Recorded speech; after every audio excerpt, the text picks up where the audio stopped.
The village in it with a map and a plan. No place too tiny for this determined man. Crossing the counties one by one, you'll see in every English corner a bit of history.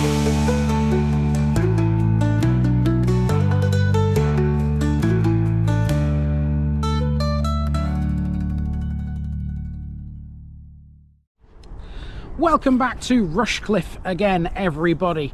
Now, I'm beginning this one in a car park, which I've had to pay for. I don't mind doing that. It only cost me £4. If you come to this car park, though, beware, because it does say on the entrance that there's free parking for 3 hours. That is not the case. There are several signs around this car park that tell you that to park here, you have to be registered for something called a PCM parking session. You have to scan a QR code and it takes you to a website where you then pay for your parking. And for the princely sum of £4, I'm here for 2 hours, and that should be enough time to explore the National Watersports Centre here in the parish of Holme Pierrepont.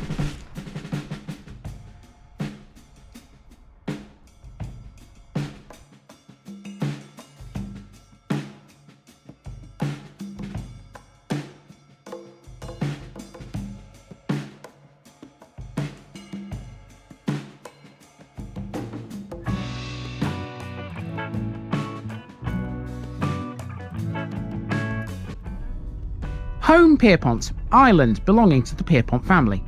Today in Rushcliffe, I'm going to take you around a parish that has a very watery theme. It stands to reason, seeing as it's right on the banks of the River Trent.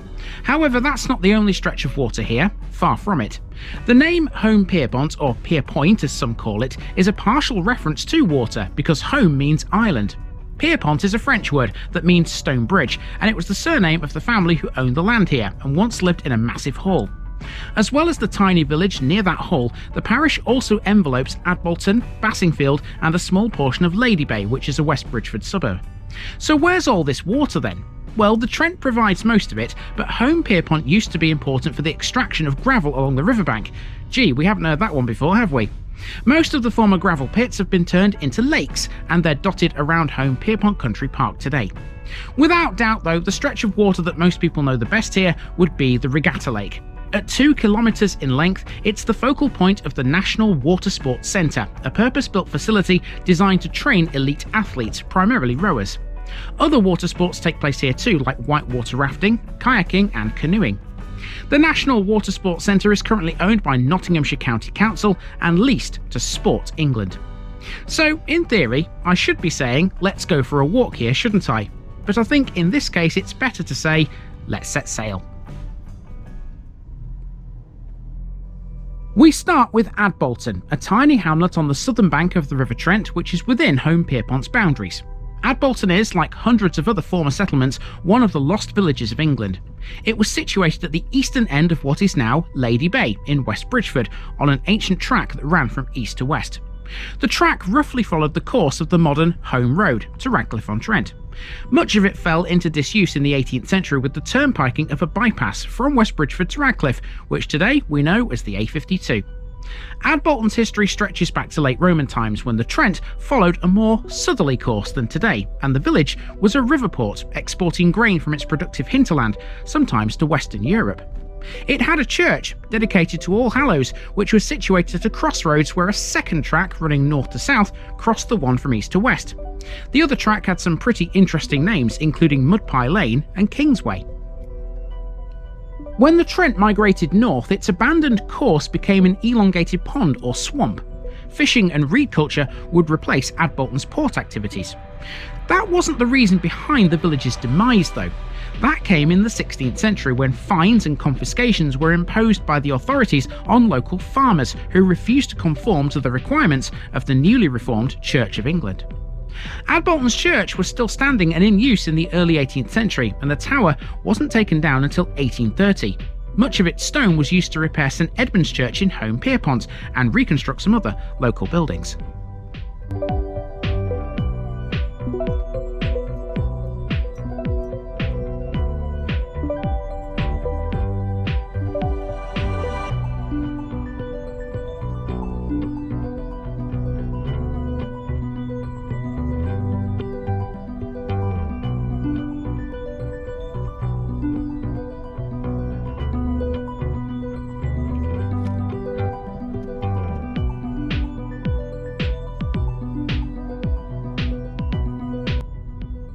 Between Adbolton and Holme Pierrepont is a campsite. It was redeveloped in 2018 and it includes some hard-standing pitches for tents, motorhomes and caravans. The campsite is located on a piece of land that's part of the National Watersports Centre. And speaking of that, we're almost there.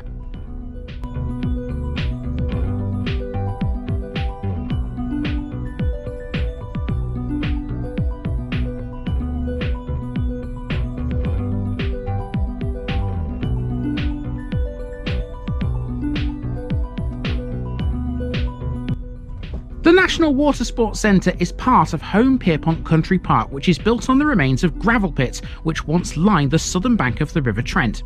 The remains of the pits were transformed into water features. One of them, for example, is used today by fishermen. It could have been so different here. There were some plans to develop a large coal-fired power station on the remains of the works. That wasn't built here, it ended up in Ratcliffe-on-Soar instead. The gravel pits eventually became the National Watersports Centre and the Country Park, so let's have a walk around them both.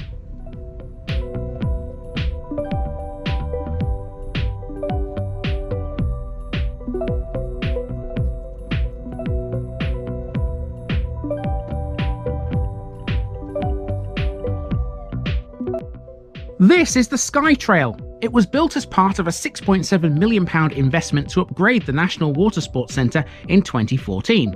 Essentially, it's a high ropes course with challenges like cargo nets, wobbly bridges, tight ropes and zip wires. It's suitable for all ages and skill levels. In 2023, the Sky Trail was upgraded with a tipping walk the plank, a rolling log and some themed bridges. The modular design allows it to be extended vertically and horizontally to keep it fresh for visitors.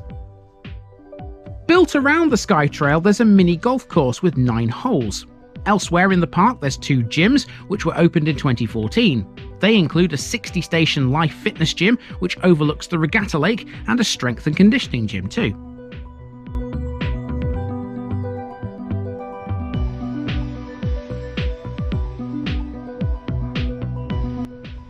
This is Holme Pierrepont Canoe Club, a local sporting organisation that's affiliated with British Canoeing. Canoes are just the tip of the iceberg in this place. The club uses a 700-metre-long whitewater slalom course and a canoe polo lagoon. The latter used to be the site of a wakeboard cable tow, however that suffered neglect and eventually collapsed into the lake. It was removed and never rebuilt.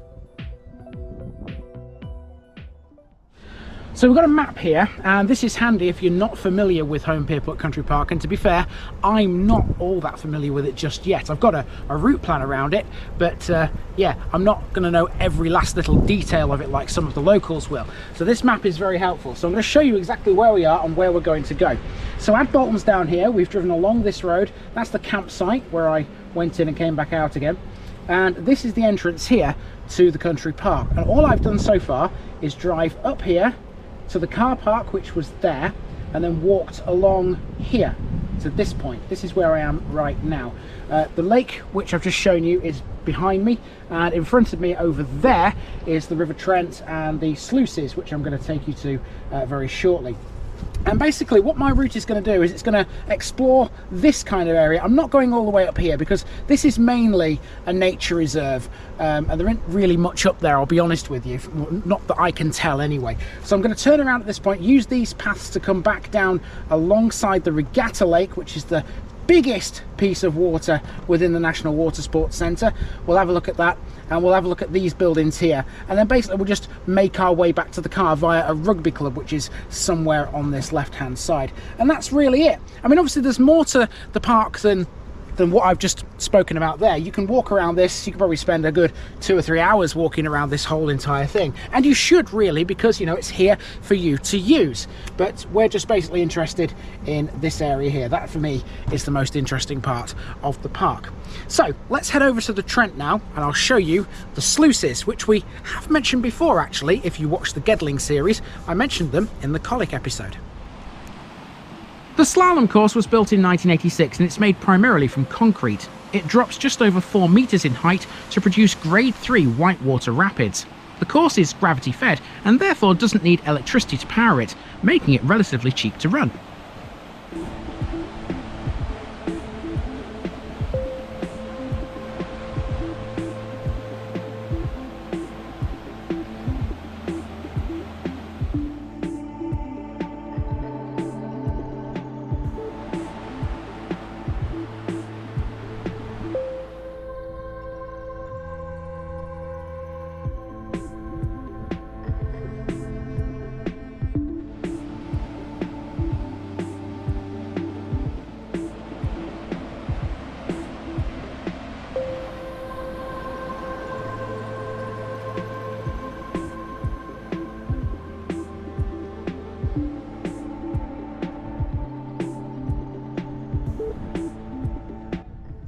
Now, cast your minds back to the Colic episode in Gedling, and you might recall we briefly spoke about the Trent sluices. Also known as the Colic sluices or the Holme sluices, they were built in the 1950s as part of a flood defence scheme to protect Nottingham. The gates divert the River Trent from its original path around the country park. The Duke of Edinburgh opened them in 1955. In recent times, the Environment Agency added a 200-metre long, 6-metre wide and 6-metre deep fish pass at the sluices. Divided into 21 ascending chambers, it has a series of narrow slots that fish can swim through. The pass also includes an eel pass and a public viewing platform too. The fish pass is part of a larger plan to remove barriers to fish migration along the River Trent. Of course, the Environment Agency has a duty to maintain and improve fisheries, and the pass is intended to help conserve and maintain the diversity of fish in the Trent catchment. Yeah, I know they look a little bit sort of boring and made of concrete and not all that spectacular, but I can really appreciate Holme sluices as a piece of structural engineering. And of course, they were so important to Nottingham being on the Trent at this point, weren't they? So, that's them. Now we're going to turn around, head over the bridge and over the rapids again and explore the rest of the Watersports Centre. Now, all sorts of boaty themed activities take place at the National Watersports Centre. A lot of them take place on the Regatta Lake. This is 2 kilometres from end to end and opened in 1972, a year after the centre was constructed on the old gravel pits. Before it could be built, some 1.5 million cubic yards of material had to be extracted from the ground. I mean, at 2 kilometres long, that's hardly surprising, right?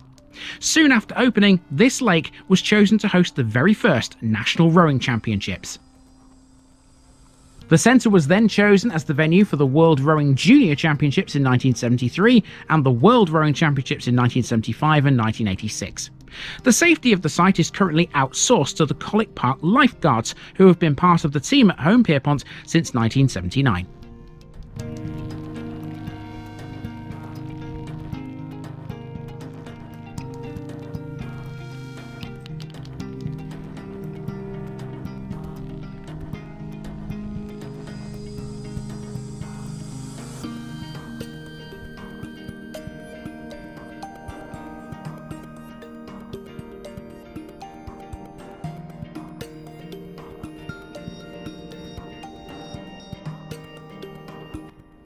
From this side of the lake, you can see some other features of the Watersports Centre.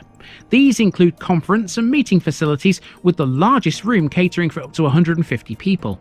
It also has a sports science and medicine centre run by the English Institute of Sport. The centre is the venue for running and triathlon events who use the lake and the many internal tracks for easy access to local roads. On the same theme, the centre is also the base for the HOLME Pierrepont Running Club. Now, unfortunately, where there's water, there can be fatal accidents. The National Watersports Centre has a memorial to a former paramedic, Wayne Smith, who died here after a dragon boat accident. Hailing from Netherfield, Smith had been training with 17 other colleagues in the dragon boat when they got into difficulties. Police launched an underwater search team and the Force helicopter, but his body was eventually recovered 3 hours after the accident occurred. I've got to tell you, this lake is absolutely massive. It's 2 kilometres long. I'm stood right at the very end of it here and I can't see the other end. It just goes to show when I do routes that are sort of 10 kilometres long, it's just amazing how far you actually walk. I'm walking 5 times the length of this lake when I'm doing routes like that. Thankfully this one's not quite as long as that.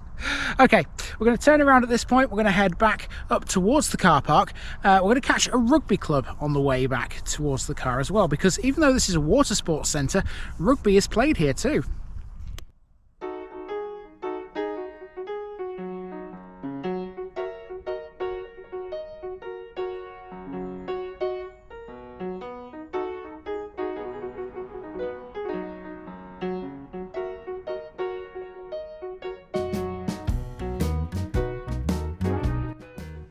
Just before we leave the park, we've got another sports club to talk about. This time though, it's rugby.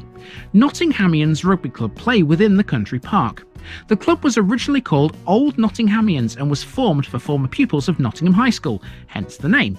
They were founded in 1877 by Alexander Perkins and nicknamed the Green and Whites. The club played at the Bay Sports Ground in West Bridgford, and their heyday was in the late 1980s when they could boast many top international players. One such example was Doug Scott, the first British man to climb Mount Everest via the southwest face in 1975. It remains the club of choice for any old Nottinghamian looking for a game of rugby. The Hamians play their home games on 2 pitches next to the River Trent and the National Watersports Centre, where the breeze from the river can influence many a kick. It's a stunning location at which to play rugby.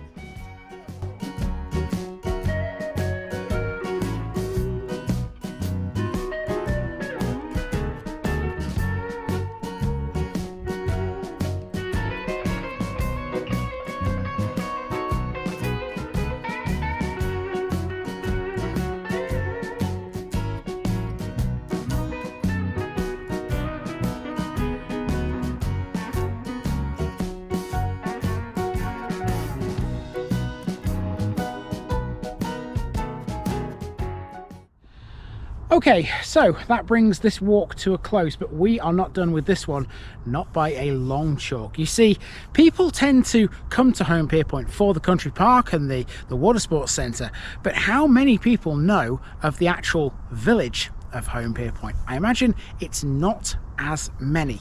Let's hop in the car now and go and explore where the church is and also where Holme Pierrepont Hall is. So now we know a bit about the Watersports Centre and the gravel pits, but what about the actual village? Well, any visit to that is incomplete without a mention of the massive Holme Pierrepont Hall. Holme Pierrepont Hall is currently the family home of the Brackenbury family, who are direct descendants of the Pierreponts, who've owned the land here since 1280. The hall is a Tudor manor house which dates back to 1500 with a few later additions and alterations. The hall is considered one of the most historically significant and beautifully individual country houses in the East Midlands, with some of the earliest brickwork in the county. The Brackenburys have several notable ancestors connected with the hall. These include, for example, the renowned artist and militant suffragette Georgina Brackenbury and the last Countess Manvers, Marie-Louise Pierrepont, herself a prolific and accomplished artist. The Pierreponts originally settled in England after migrating from France with William I in 1066. In 1280, Sir Henry Pierrepont married Honora de Manvers, hence the connection between the two names. It was at that point that the family settled here, after spending the previous couple of centuries in and around North and Central Nottinghamshire. The medieval Pierreponts were prominent local landowners and politicians, and 2 of them, Sir Robert de Pierrepont in the 14th century and Sir Henry Pierrepont in the 15th century, distinguished themselves on the battlefield. The Pierrepont name died out at the end of the 18th century, and with ownership going through the female line, the surnames changed. The estate was sold in 1941 due to death duties and possibly the family mismanaging their money in the Victorian era. The house was withdrawn from sale along with its 30 acres of parkland and gardens at that time, as no one wanted the burden of taking on such a building. It was then lived in by Sybil Argles, the daughter of the 4th Earl Manvers, who died with no heirs in 1967. 2 years later, Robin and Elizabeth Brackenbury bought the hall to save it from leaving the family, and that is, to date, the only time in its history that the house has ever been sold.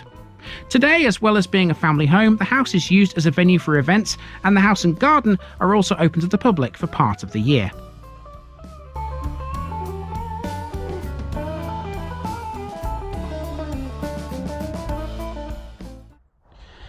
Okay, so this road, I will say, is a private road. You can come up here though as far as the church. You are allowed access to the church, which is just to the left as you look at it, my right. So don't go into Holme Pierrepont Hall because you can't.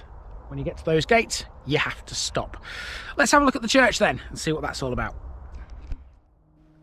Right next to the hall is the Church of St Edmund, a place of worship dating back to at least 1200 AD. It has medieval origins for sure, but it was largely rebuilt in 1666 by Henry Pierrepont, the first Marquess of Dorchester. In 1878, Thomas Chambers Hine, yes, him again, added the chancel in the decorated style. The east window was created in 1913 by James Powell & Sons, and the organ was built by Charles Lloyd. That won a gold medal at the Birmingham Trades Exhibition in 1865. The church is known for its many monuments, including those to members of the Pierrepont family, as you may very well expect.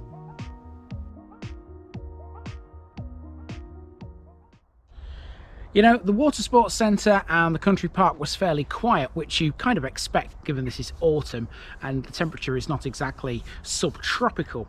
But up here, it's quiet again, and on a different level. You know, you're surrounded basically by nothingness. You just got the hall on your left and the church here behind you, and that is effectively it. Everything else is sort of greenery and trees and stuff like that. It's kind of in the middle of nowhere.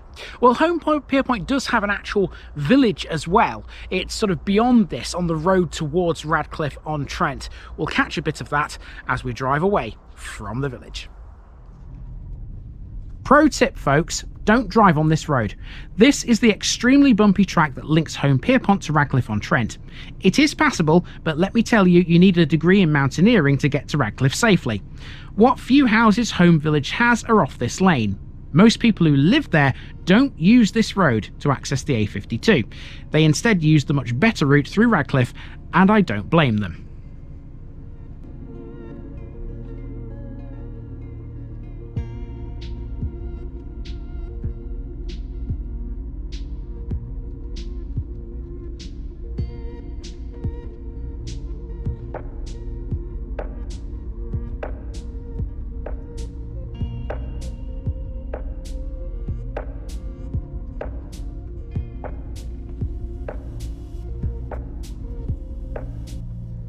Lastly, we have to cover Bassingfield, which is also within the parish boundaries, but has a lot more to do with Gamston than it does HOLME Pierrepont.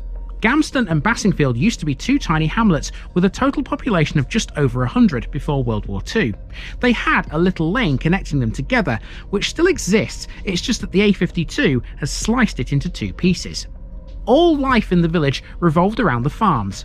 There were 5 farms in Gamston and 4 in Bassingfield, and all the local people worked on them, producing milk, eggs and crops, or rearing cattle and pigs. One of the fields was reputed to be a burial ground, and there's an Iron Age or Roman site under it waiting to be explored, apparently. Bassingfield once had a village green with a pump where every householder had to get their own water. There was no street lighting, and gas was not introduced until 1930. One Bassingfield character who is remembered well is Pegleg. He had that nickname because of his wooden leg, and he cycled every day from Nottingham to do a full day's work on the farm. There are no farms in Gamston at all now, and only 2 in Bassingfield. As the last apples were being picked in the autumn of 1988, bulldozers and earth movers rolled up Gamston Lane to erect well over 1,800 houses in Gamston itself. Bassingfield escaped the development back then, and has done ever since. That'll do us for HOLME Pierrepont, folks. Tomorrow, we're moving away from all this watery stuff, and we're going to be heading towards a place that overlooks the Trent via some pretty steep cliffs. I'll see you there.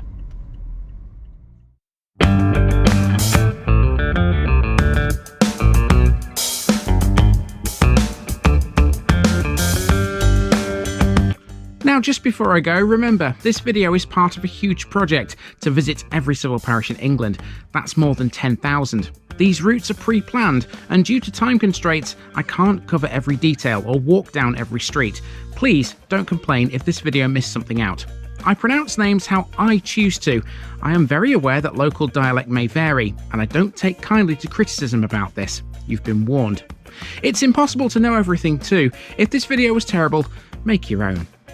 If you're a regular watcher of The Village Idiot, you're not the only one. If you've got a small business, why not use my videos to advertise it? Leave a comment below if you're interested. And finally, thanks for watching this episode, everybody. Give us a like and a subscribe if you've enjoyed this episode, and share it with your friends and relatives. It all helps to keep this mission going. Until next time, I've been Andy, also known as The Village Idiot, and I'm out.